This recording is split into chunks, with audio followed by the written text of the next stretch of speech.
30년 만에 열린 넌 옷이 동창회였다. 이거밖에 없니? 아침부터 집안은 고요했지만 내 마음만은 자꾸 소란스러웠다. 서랍을 열고 닫기를 몇 번, 옷걸이에서 옷을 넌 꺼냈다가 옷이 이거밖에 다시 없니? 걸어두기를 서너 번. 나도 모르게 계속 신경을 쓰는 나 자신이 낯설었다. 왜 이렇게 긴장하지? 평범하게 살아온 내 삶이 부끄러워서일까? 아니면 오래전 그 시절, 나를 한 번도 제대로 바라봐 준 적 없었던 친구들 때문일까? 그러다 거울 속 내 모습을 마주했다. 눈가엔 세월이 스쳤지만 그 속엔 평생 남들에게 휘둘리지 않고 묵묵히 버텨온 힘이 담겨 있었다. 괜찮아. 오늘은 그냥 반가운 얼굴들 보는 날이야. 스스로 다독이며 집을 나서 동창회 장소인 나무정원 한식당에 도착했다. 입구에서 들리는 웃음소리, 셀카 찍는 소리, 잔 부딪히는 소리, 오래된 이름을 부르는 소리들. 30년 전의 공기와 지금의 공기가 뒤섞인 듯한 묘한 분위기였다. 문을 열자 비로소 그 안에 모인 모든 얼굴들이 눈에 들어왔다. 그중 가장 먼저 내 시야에 들어온 사람. 은정. 예전에도 존재감이 남달랐지만 지금은 존재감이 아니라 아예 무대의 가운데에 서 있었다.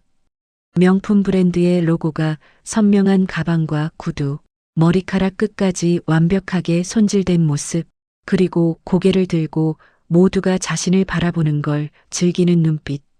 어머, 연희 아니야? 그녀가 나를 발견하자 둘러싸고 있던 무리들이 동시에 고개를 돌렸다. 순간 나를 향한 시선이 쭉 밀려왔다. 은정이 성큼 다가오더니 나를 위아래로 훑었다. 세상에 정말 오랜만이다. 너 변함이 없다. 그 소박한 느낌 그대로네. 부드러운 말투와는 달리 그녀의 눈빛은 누군가를 평가하는 심사위원처럼 차가웠다. 잘 지냈어. 내가 웃어 보이자. 응, 뭐 얼마나 힘들어도 다들 사라지는 거니까. 아, 너 요즘 뭐 해? 아들 결혼은 했어? 손주는? 아직? 그래, 뭐 그럴 수도 있지. 말끝마다 붙는 묘한 연민 섞인 우월감. 30년 만에 보는데도 하나도 변하지 않았다. 그녀 뒤에서 친구들이 킥킥거렸다. 은정이야, 뭐 남편 사업 대박 나서 요즘 사모님이지. 맞아, 은정은 진짜 성공했어. 은정은 겸손한 척 고개를 젖히며 말했다. 아유, 무슨. 그냥 남편이 좀 바쁘게 살다 보니 돈이 따라오는 거지. 요즘은 차도 2대 굴려. 남편 거, 내 거. 연희 너는 아직 차 안 돼? 대답을 안 해도 될 질문 같았지만 사람들은 은정의 말이 끝나기도 전에 나를 쳐다봤다. 응나야 뭐 그냥 편하게 지내. 그렇지 너도 원래 검소했잖아. 난 그런 게 참 신기해. 어떻게 그게 되지? 어떻게 그게 되지? 말이 참 독했다. 하지만 그때 익숙한 목소리가 들렸다. 연희야, 정말 오랜만이다. 조용한 성격으로 유명했던 소라였다. 머리는 단정하게 묶었고 화장도 과하지 않게 눈빛만큼은 예전보다 훨씬 깊어진 느낌. 소라야, 너 정말 그대로다. 그녀가 따뜻하게 내 손을 잡았다. 그러자 은정이 옆에서 소라를 툭 치며 말했다. 아니, 그대로긴 소라.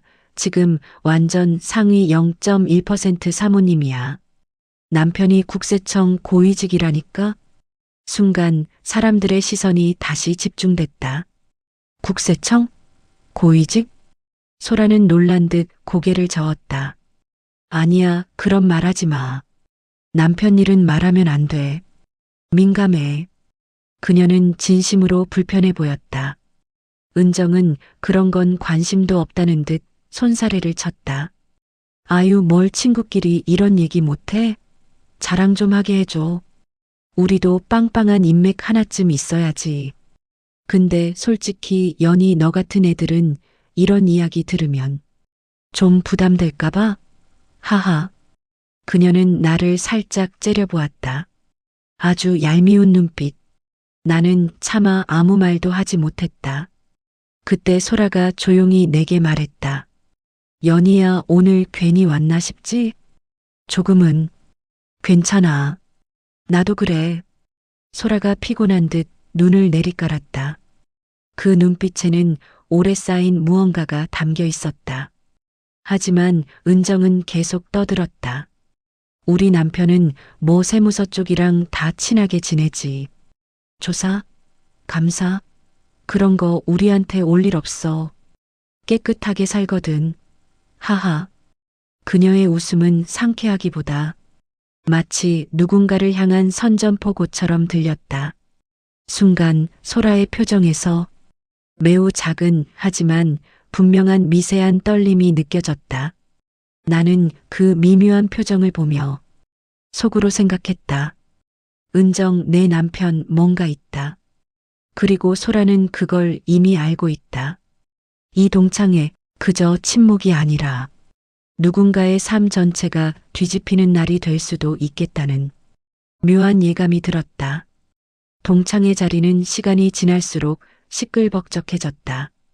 삼삼오오 모여 앉아 옛 추억을 떠올리고 누구는 뭐가 됐다더라 하는 말들이 여기저기서 튀어나왔다. 하지만 나는 계속 은정과 소라 사이의 묘한 공기를 느끼고 있었다. 은정은 여전히 남편 사업 자랑에 열을 내고 있었고 소라는 남편 이야기가 나올 때마다 입술을 꼭 다물었다. 그 대비가 오히려 더 극적으로 느껴졌다. 주변에서는 아무도 눈치채지 못했지만 나는 알 수 있었다. 소라의 눈빛은 뭔가를 숨기고 있는 사람의 눈빛이었다. 은정의 너무 완벽한 자랑. 은정은 그날 유난히 커다란 에르백을 들고 왔다. 빛만 비치면 로고가 반짝반짝했다. 그녀는 그 가방을 테이블 위에 보란 듯이 올려놓고 말했다. 요즘 200 구하려면 6개월 기다려야 한대. 근데 우리 남편이 시장에서 행사 VIP 초청받아서 그냥 바로 사줬지 뭐야. 친구들은 또다시 감탄했다. 와, 은정아, 너 진짜 남편 복 터졌다. 사업가 사모님 클래스가 다르다. 은정은 더 신난 표정으로 손을 흔들었다. 아휴, 남편이 워낙 바쁘다 보니 나라도 이렇게 살아줘야지. 아, 지난번에 골프장 갔는데 말이야. 그녀의 말은 끝도 없이 이어졌다.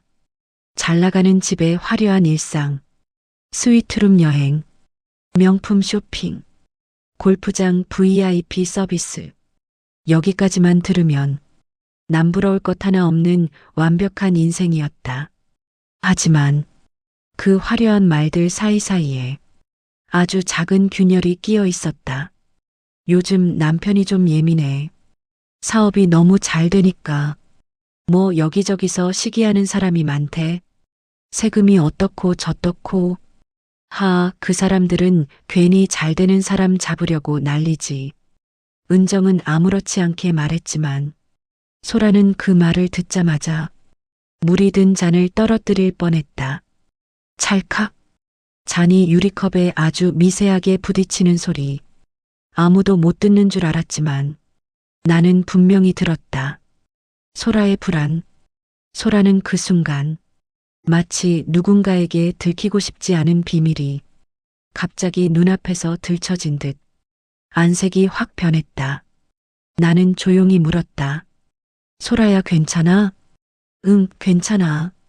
그냥 물이 약간 식어서. 그 말은 변명처럼 들렸다. 그녀의 남편이 국세청 고위직이라면 당연히 은정 남편의 사업 자료도 한 번쯤 봤을 것이다. 어쩌면 조사 대상일 수도 있고, 그러니 은정이 떠들어대는 성공 이야기에서 소라는 기쁨도 부러움도 아닌 불안을 느끼는 게 당연했다. 그때 소라가 내 귓가에 아주 작게 속삭였다. 연희야, 혹시 은정이 요즘 이상하다고 느껴지지 않아? 이상하다니? 나중에 말할게. 지금은 아니야. 그녀의 목소리는 마치 누군가에게 들릴까 두려워 떨고 있었다. 은정의 허세는 계속된다. 한 테이블 건너에서 누군가 큰 소리로 물었다. 은정아, 남편 회사 이름 뭐였지? 내 친척이 투자처 찾고 있다는데. 순간 은정의 표정이 0.1초 일그러졌다. 아주 잠깐, 정말 눈에 보이지 않을 만큼 짧게. 그러나 나는 그것을 놓치지 않았다. 아, 회사 이름? 그냥 뭐 여러 개 하거든. 부동산도 하고 무역도 하고 요즘은 건설 쪽도 하고. 아무튼 복잡해. 설명하기 좀 그래. 원래 명확하게 잘 나가는 사람은 회사 이름을 자랑스럽게 말한다. 어디 가서 자기 명함을 못 내밀어 안달나는 사람이 대부분이다. 근데 은정은 정작 회사 이름을 말하는 걸 회피했다. 그때 또 누군가가 말했다. 인터넷에서는 사업자 정보 바로 나오던데 내가 한번 찾아볼까? 찾아볼 필요 없어. 은정의 목소리가 순간 날카로워졌다. 자리 분위기가 순간 겉돌았다. 그녀는 바로 웃음으로 감쌌지만 그 짧은 순간 튀어나온 초조함은 분명했다. 그녀의 눈동자가 흔들리는 걸 나는 분명히 봤다. 점점 드러나는 불길한 조각들. 그때 문자음이 울렸다. 누군가의 휴대폰이 아니라 소라의 폰이었다. 팅. 그 순간 소라의 표정이 굳었다. 마치 그 문자 한 줄이 오늘의 모든 비극을 예고하는 것처럼. 나는 무심코 그녀의 손등을 보았다. 손이 떨리고 있었다. 소라야, 무슨 일이야? 지금은 말 못해. 근데 연희야, 오늘 은정이 너무 떠들지 않게 해줘. 그녀는 거의 애원에 가까운 눈빛이었다. 왜? 지금 말하면 은정이 무너져 버릴 수도 있어. 그 말이 떨어지는 순간 내 심장이 쿵 내려앉았다. 무너진다고? 왜? 도대체 무슨 일이? 나는 직감했다. 은정의 남편 사업, 탈세, 위장 이혼, 세금 추적. 뭔가가 이미 돌이킬 수 없을 만큼 진행되고 있다는 느낌이 들었다. 그 순간 문이 열렸다. 식당 입구에서 서늘한 기운이 훅 들어왔다. 소라 남편 아니야? 누군가가 중얼거렸다. 모든 시선이 문 쪽으로 향했다. 그리고 검은 정장, 단정한 자세, 흔들리지 않는 눈빛. 국세청 조사국 부국장, 소라의 남편이 들어오고 있었다. 그 순간 은정의 얼굴이 희고 차갑게 굳었다. 그리고 나는 직감했다. 이제부터 진짜가 시작된다. 소라 남편이 식당 안으로 들어오자 공기는 순식간에 달라졌다. 누군가는 미묘하게 몸을 움찔했고 누군가는 마치 어디서 본 듯한 얼굴인데 하며 속삭였다. 그가 주변을 둘러보며 가볍게 고개를 숙였다. 말 한마디 하지 않았지만 그의 존재 자체가 이미 권위였다. 그가 지나가는 자리마다 공기가 단정해지는 느낌. 목소리 크게 떠들던 무리들도 순식간에 조용해졌다. 그는 부드럽게 미소를 지으며 말했다. 소라야, 여기 있었네. 미리 말하지 그랬어. 데리러 올게. 그 말투는 따뜻했지만 표정은 어딘가 굳어 있었다. 마치 지금 이 자리에서 해야 할 일이 있는 사람처럼. 은정의 초조한 반응. 그 순간 은정은 숨도 제대로 쉬지 못한 채 굳어 있었다. 소라 남편이 여기까지 왜? 평소 같았으면 어머 반가워요. 국세청 고위직 사모님 남편분. 하고 먼저 다가갔을 은정이었지만 오늘은 달랐다. 그녀는 어쩐지 모서리 끝까지 밀려앉은 사람처럼 불안하게 주위를 둘러봤다. 심지어 입술을 살짝 깨물었고 손바닥에는 식은땀이 촉촉하게 배어 있었다. 나는 그 모습을 보고 바로 직감했다. 은정은 알고 있다. 소라 남편이 누구인지, 그리고 그가 어떤 역할을 하는지. 소라와 남편의 조용한 대화. 소라의 남편은 사람들을 향해 공손하게 고개를 숙였다. 제가 아는 분들 계시네요. 잠깐 인사드리겠습니다. 그는 은정부터 바라보았다. 은정은 그 시선을 피하듯 잔을 들었다 놓았다 반복했다. 은정 씨 오랜만입니다. 은정은 억지 웃음을 지으며 대답했다. 네 부국장님 정말 오랜만에 뵙네요. 이런 자리까지 직접 오시다니 하. 그 웃음은 금방이라도 깨질 얇은 유리처럼 떨렸다. 소라 남편은 은근히 날카로운 눈빛을 숨기며 말했다. 사업 잘 되신다고 들었습니다. 은정이 잽싸게 반응했다. 그럼요. 남편이 워낙 하에 곧 건물 하나도 인수할 예정이고. 그때였다. 소라 남편의 목소리가 아주 낮게 그러나 또렷하게 울렸다.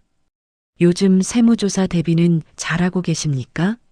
순간, 정말 순간이었지만 은정은 잔을 떨어뜨릴 뻔했다. 짤그랑 유리잔이 살짝 미끄러지는 소리. 그녀는 놀란 사람처럼 잔을 고쳐 잡았다. 새 세무조사요? 저희 같은 큰 회사는 늘 깨끗해요 말끝이 흐렸다. 그녀의 손이 떨리고 있었다. 테이블 전체가 얼어붙다. 주변에 있던 동창들이 서로 눈치를 보며 조용해졌다. 여기서 세무조사라는 단어가 나온 순간 모두가 감지한 것이다. 은정의 남편 사업에 뭔가 있다. 그리고 이 자리에 소라 남편이 나타난 건 절대 우연이 아니다. 이 분위기 속에서 나는 소라 남편의 표정을 유심히 바라봤다. 그는 짧게 소라에게 말했다. 미안. 잠깐 올라가 있어. 보고서 자료 확인해야 해서. 소라는 고개를 끄덕였지만 표정은 평소보다 훨씬 굳어 있었다. 그녀는 잠시 나를 보며 입술을 떨었다. 연희야 미안해. 오늘 이런 자리에서 이런 말 나오는 게 싫다. 근데 이제 곧 알게 될 거야. 나는 그녀의 손을 잡아주었다. 그 손은 차갑게 식어 있었다. 은정의 거짓 웃음. 긴장이 흐르는 가운데 은정은 갑자기 목청을 높였다. 여러분. 우리 너무 심각해지지 말고 즐기자. 오늘은 그냥 동창회야 아시죠? 그녀의 목소리는 과하게 명랑했다. 억지로 끌어올린 톤. 하지만 아무도 호응하지 않았다. 그녀는 다시 내 쪽으로 몸을 돌려 억지로 웃음을 만들어냈다. 연희야, 너는 요즘 뭐 하면서 지내? 아휴, 평범한 게 최고야. 우린 너무 바빠서 걱정이 많다니까. 세무조사니 뭐니 귀찮은 일들 많아서. 그녀는 말꼬리를 잡고 늘어졌다. 자신이 한 말이 스스로를 무너뜨리는지도 모르고 듣는 사람들조차 그 억지스러운 웃음에 아연해 있었다. 그때 식당 입구에서 직원이 다급히 뛰어왔다. 은정 씨, 전화 오셨어요. 아주 급한 연락 같아요. 남편분 회사 쪽에서요. 순간 은정의 얼굴이 새하얗게 질렸다. 그녀는 벌떡 일어나 휴대폰을 부여잡으며 식당 밖으로 향했다. 소라의 남편은 그 모습을 조용히 바라봤다. 눈빛은 아무 말도 하지 않았지만 모든 걸 알고 있다는 듯했다. 은정이 서둘러 나가는 모습을 보며 모두가 느꼈다. 무언가 이미 터지고 있다. 그리고 그 파편은 곧 이 자리까지 날아올 것이다. 나는 깊게 숨을 들이쉬었다. 이제 진짜 시작이구나. 은정이 급히 뛰쳐나간 문이 덜컥 닫히자 식당 안은 더 이상 동창회가 아니었다. 누구도 말하지 않았지만 모두가 알고 있었다. 지금 은정을 향해 뭔가가 확실히 닥쳐오고 있다. 그녀가 사라진 자리에는 마치 폭풍이 지나간 흔적처럼 기묘한 정적이 깔렸다. 소라의 남편, 국세청 조사국 부국장은 잠시 사람들을 둘러보더니 묵묵히 한쪽 테이블로 이동해 앉았다. 아무 말도 하지 않았지만 그 자리에 있는 누구도 그가 그냥 데리러 온 남편이 아니라는 걸 이미 직감하고 있었다. 은정을 기다리는 잔혹한 침묵. 친구들은 서로 눈치를 보며 앉아 있었다. 와글거리던 소리들은 온데간데 없고 그저 누군가의 숨소리만 희미하게 들릴 뿐. 연희야, 은정 괜찮을까? 한 친구가 조심스레 물었다. 나는 대답을 대신해 소라의 표정을 살폈다. 소라는 입술을 세게 깨물며 손을 테이블 밑으로 감추고 있었다. 그 손등은 창백했고 작은 떨림이 멈추지 않았다. 나는 낮은 목소리로 물었다. 소라야, 무슨 일인지 말해줘. 지금은 조금만 기다려. 은정이가 먼저 말해야 할 일이야. 그 말에는 소라가 좀 더 많은 것을 알고 있음을 암시하는 아주 깊은 그늘이 깔려 있었다. 몇 분 후 문이 쾅 하고 열렸다. 은정이 다시 들어왔는데 아까의 화려한 사모님의 모습은 어디에도 없었다. 머리는 흐트러졌고 립스틱은 번졌고 손은 심하게 떨려 있었다. 그녀는 자리에 앉지도 못한 채 조금씩 뒤로 주저앉았다. 전화가. 은정은 숨을 몰아쉬었다. 우리 회사 국세청에서 지금 조사 나오고 있대. 식당 전체가 무너지는 듯한 침묵에 빠졌다. 그 말을 들은 소라 남편은 눈을 감으며 천천히 숨을 내쉬었다. 마치 올 것이 왔다는 사람처럼. 위장이혼의 진실. 은정은 떨리는 손으로 머리를 싸쥐었다. 나나 위장이혼까지 했는데 어떻게 알았지? 그녀의 입에서 위장이혼이라는 단어가 떨어지는 순간 친구들은 충격에 눈을 크게 떴다. 위장이혼? 은정아, 너 진짜 그걸 했어? 그게 불법인 거 알잖아. 설마 세금 피하려고? 은정은 울먹이며 고개를 저었다. 아니야. 세금 때문이 아니고. 아니 맞아. 세금 때문이었어. 자신과의 싸움에서 결국 무너져 내리는 듯. 은정은 얼굴을 손으로 가렸다.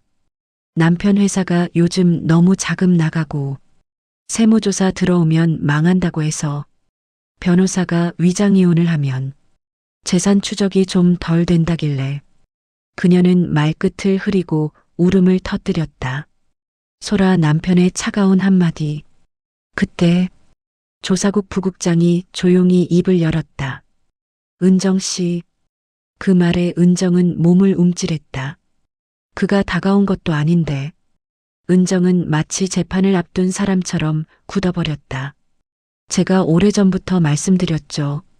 탈세에 위장이혼을 결합한 형태는 국세청이 가장 중하게 보는 사안이라고. 그 말이 저희한테 해당될 줄 몰랐어요. 은정은 눈물을 흘리며 변명했지만 부국장의 눈빛은 흔들림이 없었다. 은정 씨 남편 회사 2년 전부터 해외 조세회피 지역으로 수상한 자금 이동이 반복되었습니다. 그리고 지난달부터는 회사명의 부동산 세 채를 친척 명의로 돌렸죠. 그건 변호사가 하라고 해서 알고 했든 모르고 했든 법적으로는 똑같습니다. 부국장의 목소리는 잔잔하지만 숨을 먹게 할 만큼 무거웠다. 은정은 넋이 빠진 얼굴로 주변을 둘러봤다. 너희들은 내 편 맞지? 나 이거 오해라고 말해줘.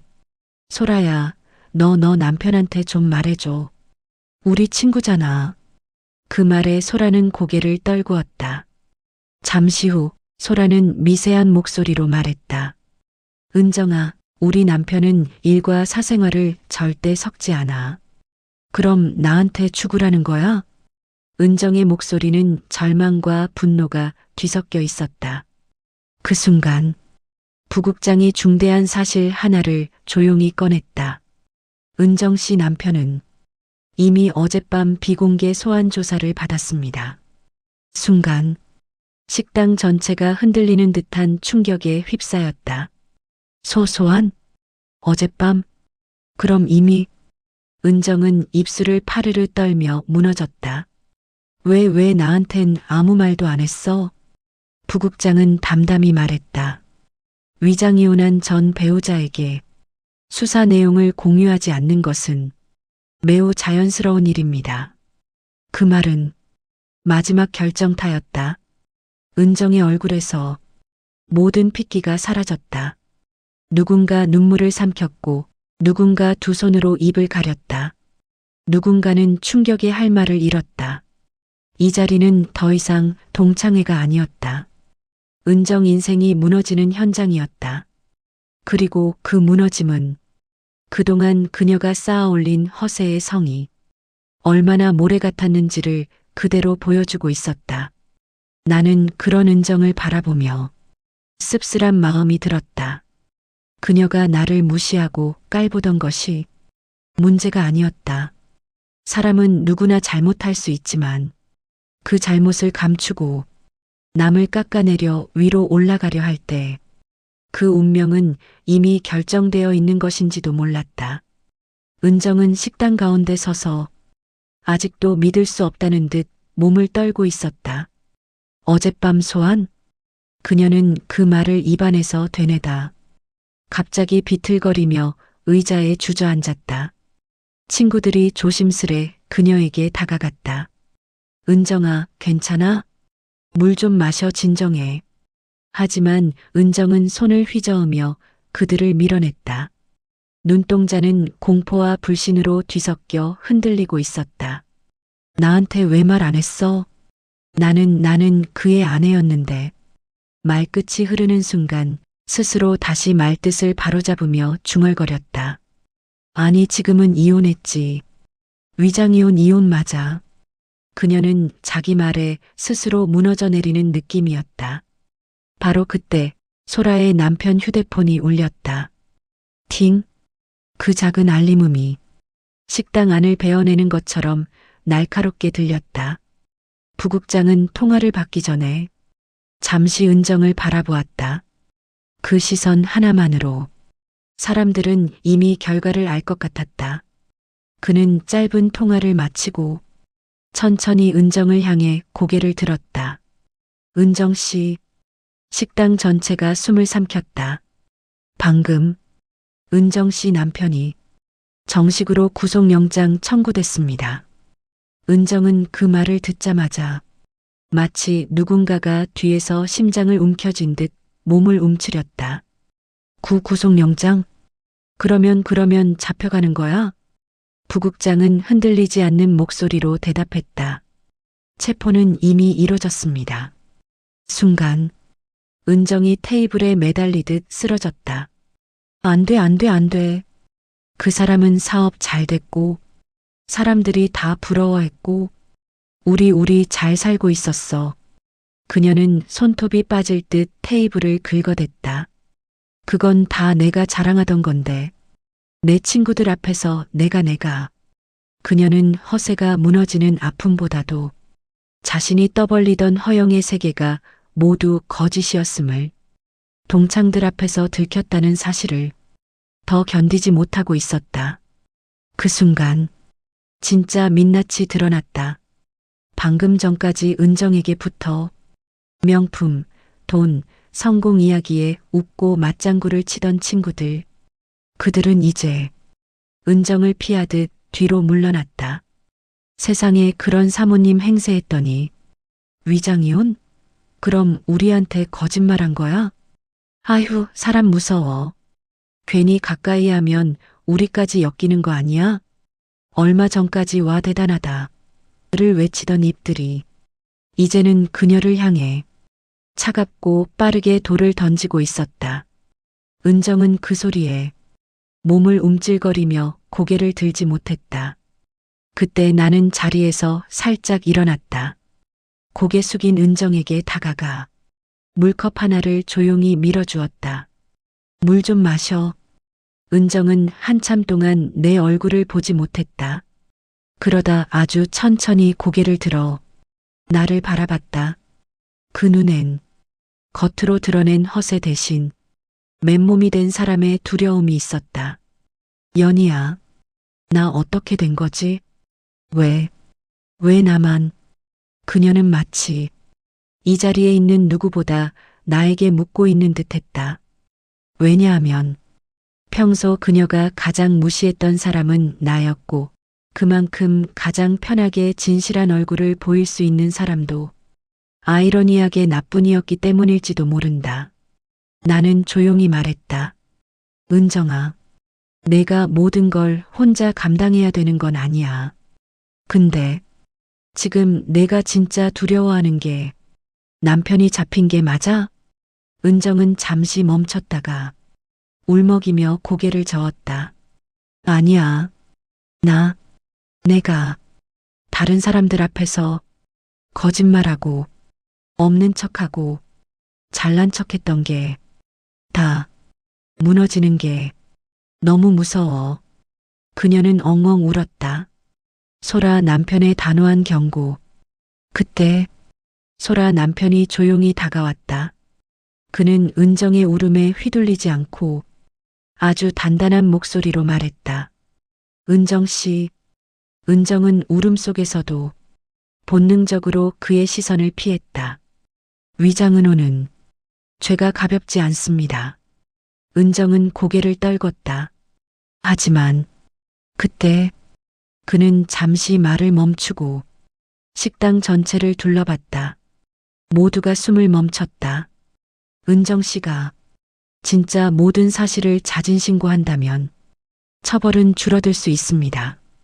은정은 그 말을 듣고 마치 생명줄을 붙잡은 사람처럼 손을 뻗었다.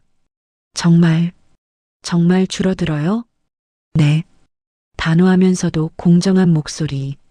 당신이 지금껏 했던 가짜 삶이 아니라 진짜 삶을 살기 위한 첫 번째 선택은 정직함입니다. 그 말은 단순한 조사국 부국장의 말이 아니라 한 인간이 다른 인간에게 주는 아주 진솔한 충고처럼 들렸다. 은정은 고개를 끄덕였다. 눈물이 쏟아졌다. 갑자기 은정이 내 가슴에 얼굴을 묻고 울기 시작했다. 나 왜 이렇게 살았을까? 친구들 앞에서 잘났다는 소리 듣고 싶어서 그러다 보니까 멈출 수가 없었어. 나는 그녀의 등을 천천히 쓸어주었다. 주변 친구들은 미묘하게 시선을 돌리며 정작 그 누구도 은정에게 다가오지 못했다. 은정이 평소 내뱉던 말들, 무시, 비아냥, 우월감, 그 모든 것들 때문에 이제 그녀 곁에 남은 사람은 정작 은정이 가장 낮게 여겼던 나뿐이었다. 동창들의 민낯 마지막 장면. 그때 누군가가 작게 중얼거렸다. 아휴, 역시 사람은 겸손해야 돼. 그러게 저렇게 허세 부리더니. 그러니까 그런 사람하고 엮이면 안 돼. 나는 그 말은 참지 못했다. 여러분, 모두의 시선이 나에게 향했다. 나는 은정의 등을 감싸 안은 채 차분하게 말했다. 우리가 지금 은정을 평가할 자격이 있을까? 아까까진 다들 웃고 듣고 부러워하고 칭찬하지 않았나? 그 말에 몇몇이 고개를 숙였다. 사람은 누구든 무너질 수 있어. 오늘 은정이 무너진 이유는 허세가 아니라 외로움이었어. 식당 안은 순간 조용해졌다. 사람들은 자신의 모습을 돌아보듯 서서히 시선을 떨구었다. 그리고 그 순간 나는 깨달았다. 진짜 성공한 사람은 조용히 묵묵히 자신만의 삶을 지키는 사람들이라는 걸. 그것은 소라도 나도 그리고 지금 이 순간 은정도 언젠가 반드시 깨달아야 할 진실이었다. 은정은 한참을 울고 난 뒤 마치 모든 힘이 빠져나간 듯 조용히 몸을 일으켰다. 눈은 퉁퉁 부어 있었고 입술은 말라 있었다. 그녀의 어깨는 축 늘어져 있었지만 그 안에서 아주 미세하게 결심이라는 미동이 느껴졌다. 소라 남편이 차분한 목소리로 말했다. 은정 씨, 지금 당장 가서 자진 신고를 하고 진술을 성실하게 해주시는 게 제일 좋습니다. 은정은 고개를 끄덕였다. 남편도 살 수 있을까요? 살 수 있습니다. 그러나 지금 선택에 달려 있습니다. 그 말에 은정은 입술을 꽉 깨물었다. 은정의 무너진 자존심 속에서 작은 희망이 나오다. 은정이 우리에게 말했다. 혹시 너희 중 누구라도 나를 좀 도와줄 수 있을까? 그 말은 평소의 은정이라면 절대로 입 밖으로 낼 수 없는 말이었다. 그녀는 늘 남을 돕는 척했지. 도움을 구할 줄 몰랐다. 그녀의 얼굴은 불안과 두려움, 후회, 혼란이 뒤섞여 떨리고 있었다. 친구의 도움을 구한다는 것조차 처음 해보는 듯한 어색함이었다. 다른 동창들은 일제히 시선을 피했다. 누구도 그녀의 눈과 마주할 용기가 없었다. 그리고 그 순간 은정은 깨달았을 것이다. 그동안 자신의 허세와 거짓으로 쌓아 올린 관계는 위기가 오자 단 한 명도 남지 않는다는 사실을. 연희 주인공의 손. 나는 천천히 은정에게 다가갔다. 그녀 앞에 무릎을 구부리고 앉아 조용히 말했다. 은정아, 내가 진짜로 다시 시작하고 싶다면 나는 도와줄게. 은정의 눈이 크게 흔들렸다. 나 같은 사람을 진짜 도와줄 거야? 나는 고개를 끄덕였다. 응, 누구든 실수할 수도 있고 넘어질 수도 있어. 그녀가 고개를 떨궜다. 근데 나는 천천히 그녀의 손을 잡았다. 다시 일어서고 싶어도 스스로 마음을 열지 않으면 아무도 도울 수 없어. 은정은 울음을 삼키며 고개를 끄덕였다. 그럼 같이 가줄 수 있어? 나 너무 무서워. 같이 가줄게. 내 말에 은정은 다시 눈물을 터뜨렸다. 그러나 이번 눈물은 절망의 눈물이 아니라 살고 싶다는 발버둥에서 나온 눈물이었다. 소라 남편은 정확하고 공정한 태도로 말했다. 은정 씨, 지금부터 하는 모든 행동은 실질적으로 형량에 영향을 줍니다. 감추지 말고 솔직하게 말씀하세요. 그는 덧붙였다. 오늘 여기서 제가 이런 말을 하는 이유는 비웃기 위해서도 딱딱하게 굴기 위해서도 아닙니다. 조사국 부국장의 시선이 은정에게서 나에게로 살짝 이동했다. 그는 아주 조용히 말했다. 사실 사람을 살리는 건 법만이 아닙니다. 그 말에 식당 안은 더 조용해졌고 몇몇은 그 의미를 곱씹었다. 은정의 마지막 인사. 은정은 일어나 정신없이 흩어진 소지품을 모았다. 가방도 제대로 닫히지 않은 채였다. 그녀는 우리 모두를 향해 고개를 숙였다. 얘들아, 오늘 정말 미안해. 그 말은 자신이 지금까지 살아온 모든 방식에 대한 반성처럼 먹먹하게 울려 퍼졌다. 하지만 동창들은 마치 모래 위에 발자국 찍힌 듯 흔적 없이 조용히 물러나 있었다. 괜찮아. 힘내.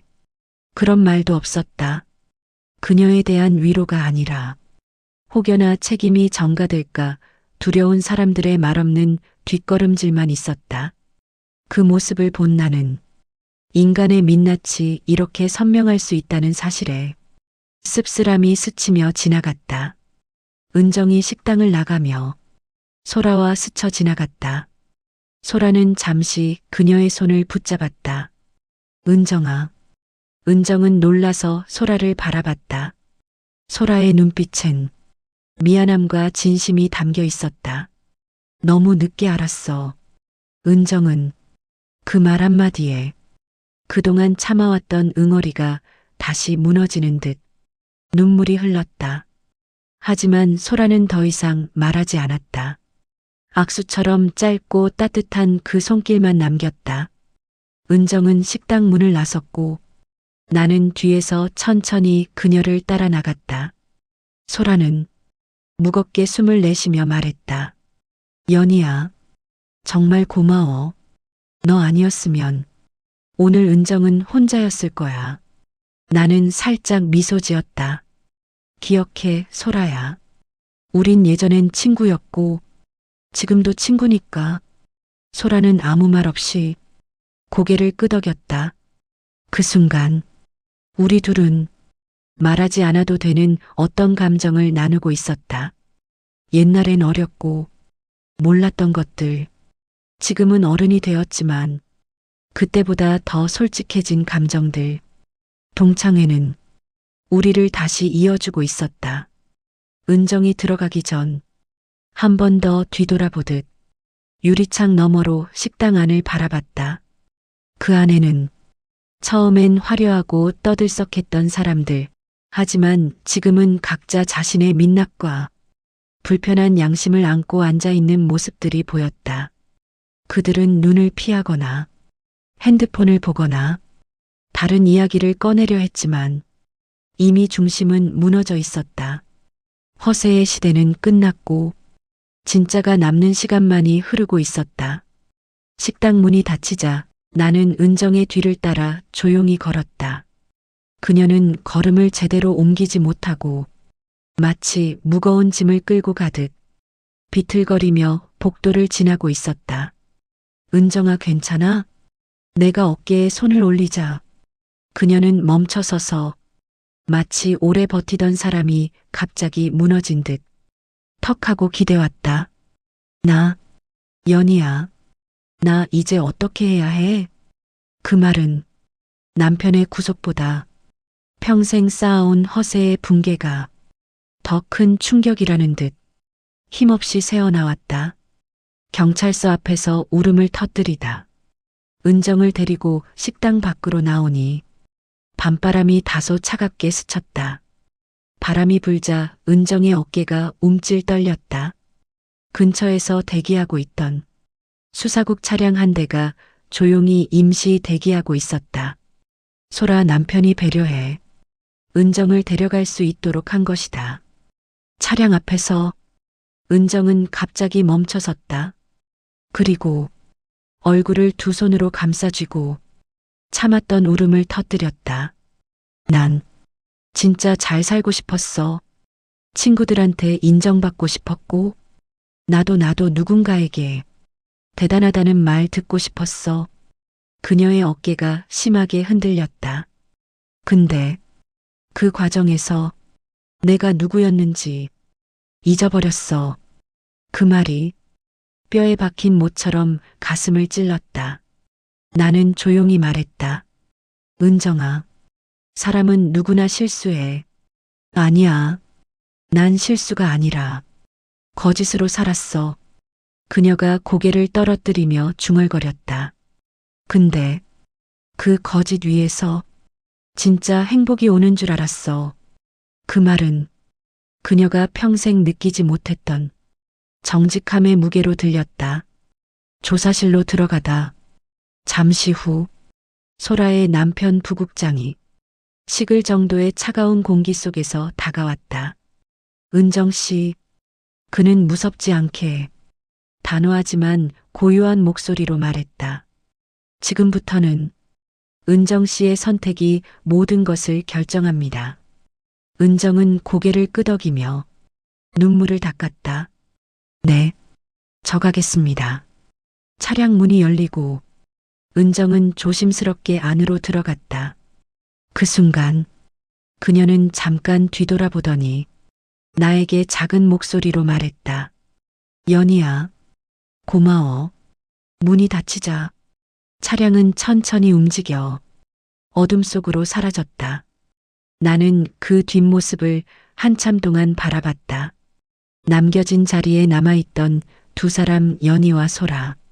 식당에 다시 들어가려는 순간 소라가 내게 다가왔다. 그녀의 표정은 복잡했다. 미안함, 피곤함, 그리고 짙은 걱정이 고여 있었다. 연희야, 소라는 나를 바라보며 한숨을 길게 내쉬었다. 오늘 너 아니었으면 진짜 큰일 날 뻔했어. 나는 고개를 젓고 말했다. 아니야. 나라고 뭘 했겠어. 그냥 누구라도 잡아줘야 할 때 내가 옆에 있었던 것뿐이야. 소라는 고개를 끄덕이며 말했다. 맞아. 근데 그 누구라도가 항상 있는 건 아니야. 그 말은 그녀가 30년 전보다 훨씬 넓고 깊어진 사람이라는 걸 보여줬다. 그리고 잠시 후 소라가 망설이며 말을 꺼냈다. 사실 나도 은정 남편 사업 의심되는 거 알고 있었어. 나는 놀라서 소라를 바라봤다. 내가? 소라의 목소리는 떨렸다. 남편이 은정 남편 회사 이름을 몇 번 언급했었어. 그때 느낌이 이상했어. 근데 은정이 늘 자랑만 내세우니까 차마 말할 방법이 없었어. 소라는 입술을 깨물었다. 그래서 오늘 남편이 들어온 순간 다 알았어. 나는 그녀의 손을 잡았다. 소라야, 그게 어떻게 내 탓이야. 소라는 고개를 저었다. 그거 알아? 은정은 결국 자신을 너무 외롭게 만들었어. 누가 걱정해주면 그걸 시기로 받아들이고 누가 조언해주면 그걸 간섭이라 생각했어. 그 말은 마치 소라가 은정을 오랫동안 지켜보았다는 듯한 뉘앙스였다. 동창들 사이에서 흩어지는 이야기들. 식당 안으로 다시 들어가자 동창들의 분위기는 완전히 달라져 있었다. 몇몇은 은정의 남편 구속 소식을 메신저로 퍼뜨리기 바빴고 몇몇은 은정이 나간 순간부터 수군거리기 시작했다. 아휴, 역시 남 잘 되는 건 믿는 게 아니야. 은정, 너무 허세 떨어서 저런 거지. 우리한테 위장 이혼한 것도 숨기고. 진짜 너무한다. 그 말들을 들으면서 나는 진하게 씁쓸함을 느꼈다. 사람들은 상대가 잘 될 때는 비교하고 상대가 흔들릴 때는 돌을 던지고 상대가 무너질 때는 피한다. 소라가 조용히 말했다. 연희야, 그래도 너만큼은 참 따뜻하다. 나는 웃으며 말했다. 소라야, 이런 일 겪고 나니까 성공이 뭔지 조금은 알겠더라. 응? 정말 성공한 사람은 다른 사람을 밟고 올라간 사람이 아니라. 나는 천천히 주변을 둘러봤다. 동창회장을 뒤덮은 겉멋, 허영, 이면 수군거림 위선. 그리고 그 사이에서 소라와 내가 묵묵히 남아 있었다. 힘든 사람 손 한번 잡아줄 수 있는 사람이더라. 소라는 아주 천천히 고개를 끄덕였다. 그 순간 우리 둘에게만 다른 온도가 흐르는 듯했다. 잠시 뒤 조사국 부국장이 다시 식당으로 들어왔다. 그는 주변 사람들에게 예의 바르게 인사한 뒤 소라에게 말했다. 이제 가자. 나는 조용히 물러섰지만 그가 나를 바라보며 말을 걸었다. 오늘 은정 씨에게 그렇게 해주셔서 감사합니다. 나는 놀라 그를 쳐다봤다. 아, 별 말씀을요. 전 그냥. 그는 담담하게 말했다. 아무리 조사국이 법을 강조해도 사람 하나 무너지는 현실은 때로 법보다 더 잔인합니다. 그 말은 법 집행자의 입에서 나온 것이라고는 믿기 어려울 만큼 서늘하면서도 인간적이었다. 그때 옆에 누군가 있는 것이 가장 중요할 때가 있죠. 나는 미소 지었다. 전 그냥 은정이 무서워 보였어요. 그는 고개를 끄덕였다. 무서움은 죄가 아닙니다. 그걸 외면하는 게 죄죠. 그 말은 오늘 하루 내내 내가 느낀 모든 감정을 정확히 짚어주는 말이었다. 동창회의 마지막 밤, 식당 불빛은 어느새 조금 어둑해져 있었다. 그 안의 분위기는 화려함의 잔재도 허세의 그림자도 모두 벗겨지고 마치 낡은 극장의 막이 내려가는 것처럼 조용하게 가라앉아 있었다. 나는 돌아가며 문득 이런 생각을 했다. 오늘 이 자리는 누가 성공했고 누가 잘났고 누가 더 화려한 삶을 사는지가 아니라 누가 삶의 무게 앞에서 사람을 잃지 않았는지가 정확히 드러나는 자리였다. 그리고 그 자리에서 조용히 남아 서로를 지켜본 사람은 생각보다 많지 않았다. 단 2명, 나와 소라. 동창회가 끝나갈 무렵 식당은 처음 왔던 모습과는 전혀 다른 분위기를 띠고 있었다. 초반에는 명품 가방과 화려한 자랑들, 성공이라는 껍데기들이 서로 부딪히며 소리와 빛을 냈다. 하지만 지금은 모두가 각자의 자리에서 침묵 속에 무언가를 되짚어보고 있었다. 마치 이 공간이 30년 만에 모인 사람들에게 솔직해질 수밖에 없는 거울이 되어준 것 같았다. 나는 조용히 자리에서 일어나 옷을 가다듬었다. 그때 소라가 다가왔다. 연희야, 정말 오늘 하루가 길다. 근데 너 덕분에 많이 배웠어. 나는 미소를 지었다. 나도야. 오늘은 그냥 우리 모두가 진짜로 40, 60을 제대로 맞이한 날 같아. 소라는 그 말에 조용히 웃었다. 동창들이 흩어지는 모습 드러난 인간의 민낯. 한쪽에서는 몇몇 동창들이 머쓱하게 웃으며 떠나고 있었다. 연락할게. 다음에 또 보자. 말은 그랬지만 그 목소리엔 조금의 죄책감과 조금의 불편함이 묻어 있었다. 방금 전까지 은정이 울부짖던 자리 근처를 슬쩍 피하며 지나가는 모습은 어쩔 수 없는 인간의 본능이기도 하고 씁쓸한 민낯이기도 했다. 저 사람들도 나름대로 겁나겠지. 소라가 말했다. 무너지는 사람을 보면 괜히 자기 자리도 흔들릴까봐. 나는 고개를 끄덕였다. 응, 사람 마음이라는 게 그래. 하지만 오늘 보니까 알겠더라. 뭔데? 정말 괜찮은 사람들은 남이 무너질 때 도망치지 않아. 소라는 깊게 고개를 끄덕였다. 다음날 은정에게 온 메시지. 다음날 아침 내 휴대폰에서 진동이 울렸다. 한 통의 메시지. 은정, 연희야 고마워. 덕분에 나 도망치지 않고 조사를 받을 용기가 생겼어. 문자를 읽는 순간 나는 그제야 은정이 어젯밤 얼마나 두려웠을지 새삼 느껴졌다.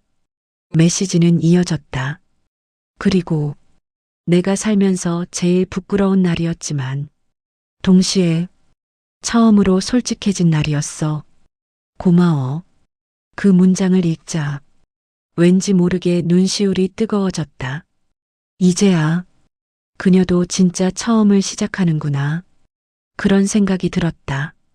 며칠 뒤 은정과 연락이 닿아 나는 조심스럽게 그녀를 만나러 갔다. 커피숍 구석에서 은정은 조용히 앉아 있었다. 명품 가방도 없었고 반짝이던 귀걸이도 치장과 화려함도 모두 사라지고 그저 사람 하나가 그 자리에 있었다. 연희야. 은정은 나를 보자마자 살짝 고개를 숙였다. 예전의 당당함, 허세, 우월감은 온데간데 없었다. 대신 삶에 얻어맞은 흔적과 다시 태어나려고 하는 사람의 눈빛이 보였다. 나 요즘 매일 회의실 다니고 조사받고 정신이 하나도 없어. 그녀는 한숨을 쉬었다. 근데 이상하게 마음은 조금 편해졌어. 나는 놀라 그녀를 바라봤다. 편해졌어? 응. 전에 내가 자랑하고 거짓말하고 허세 부릴 때보다 지금이 훨씬 편해. 그녀는 커피잔을 감싸주며 말했다. 이제는 사람들 눈치 안 봐도 되잖아. 가짜랑 싸울 필요도 없고. 그 말은 그녀가 진짜로 변하기 시작했음을 의미했다. 은정은 잠시 침묵하더니 말했다. 연희야, 나 사실 너를 제일 부러워했던 거 알아? 나는 깜짝 놀랐다. 나를? 응. 넌 늘 솔직했고, 남편 자랑도 안 하고, 애들 자랑도 안 하고, 조용한데, 그 속에 무슨 흔들림이 없었어. 그녀는 나를 바라봤다. 나랑 달랐지. 나는 늘 누가 나보다 잘나 보이면 그게 너무 싫었고, 나라도 뭔가 더 있어 보이고 싶어서 허세를 더 키웠던 것 같아. 나는 그녀의 떨리는 손을 잡았다. 지금이라도 알게 됐다면 달라질 수 있어. 은정아, 지금 내가 하는 선택은 너 인생 처음으로 정직한 선택이야. 은정은 입술을 꾹 다물며 고개를 끄덕였다. 그래, 처음으로 진짜로 살아보고 싶어. 며칠 후, 세 사람, 나, 소라, 은정은 조용한 식당에서 다시 만났다. 은정은 지난번과 완전히 다른 모습이었다. 과하게 꾸미지 않았고 불필요한 말을 하지도 않았다. 오히려 소라에게 먼저 고개를 숙였다. 소라야, 정말 미안해. 너한테 내가 너무 못되게 굴었지. 소라는 미소를 지었다. 괜찮아. 우리 다 늦게 깨닫는 나이잖아. 그들은 서로 작게 웃었다. 그 순간 나는 생각했다. 이게 30년 만에 진짜 시작된 우정일지도 모르겠다는 걸. 동창회의 마지막 의미. 식사를 마치고 나오는 길. 저녁 노을이 도시 위로 물들고 있었다. 은정이 내게 말했다. 연희야, 난 이제 손 잡아주는 사람이 되고 싶어. 나는 그녀의 어깨에 조용히 손을 올렸다. 그럴 수 있어. 지금도 이미 시작했어. 우린 잠시 같은 방향을 바라보았다. 바람이 불고 가로등 불빛이 은정 얼굴을 스쳤다. 그 얼굴은 비로소 사람의 얼굴이었다. 허세도 가식도 거짓도 없이 있는 그대로의 인생을 받아들이려는 사람. 그리고 나는 오늘 이 이야기가 나만의 이야기도 은정만의 이야기도 아니라는 걸 알았다. 우리 모두가 어느 순간 허세의 삶을 살고 또 어느 순간 그 허세를 벗어야만 비로소 진짜 나가 된다는 것. 사람들은 말한다. 누구는 성공했고 누구는 잘났고 누구는 못났다고. 하지만 살아보니 알겠다. 소란스러운 인생, 반짝이는 거짓, 타인의 시선 아래 흔들리는 허영은 언젠가 반드시 무너진다는 걸. 그때 손을 내밀어주는 사람은 화려한 친구가 아니라 조용히 곁을 지켜온 사람이라는 걸. 그리고 그 손을 잡는 순간 비로소 인생은 다시 시작될 수 있다는 걸.